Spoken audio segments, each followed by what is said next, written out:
बिस्मिल्लाहिर्रहमानिर्रहीम। अस्सलामुअलैकुम वरहमतुल्लाहि वबरकातुहू।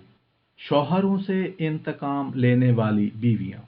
बाज़ औरतें ऐसी होती हैं कि जब अपने शौहर से नाराज़ हो जाती हैं तो बातचीत करना बंद कर देती हैं, मुंह फुलाए हुए होती हैं, तेवरियाँ चढ़ी हुई होती हैं, एक कोने में बैठी हुई होती हैं, किसी काम में हाथ नहीं लगा रही होती, खाना नहीं खा रही होती, बच्चों पर गुस्सा उतार रही होती हैं, शोर व हंगामा कर रही होती हैं।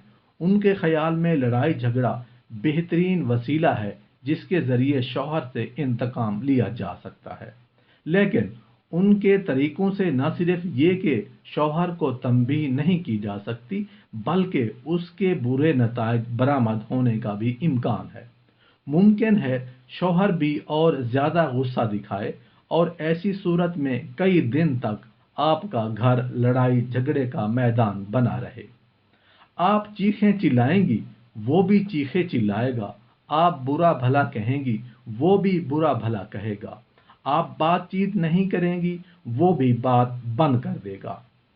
यहाँ तक कि थक हार कर आप अपने किसी दोस्त या रिश्तेदार की वसातत से किसी बहाने से सुलह करेंगी, लेकिन ये आपकी आखिरी लड़ाई नहीं होगी, बल्कि ज़्यादा वक्त नहीं गुजरेगा फिर यही सिलसिला शुरू हो जाएगा।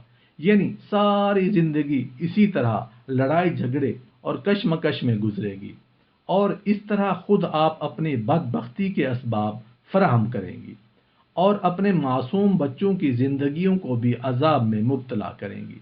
अक्सर बच्चे जो अपने घरों में भाग जाते हैं और तरह तरह की बुराइयों में गिरफ्तार हो जाते हैं, ऐसे ही ख़ानदानों के बच्चे हुआ करते हैं।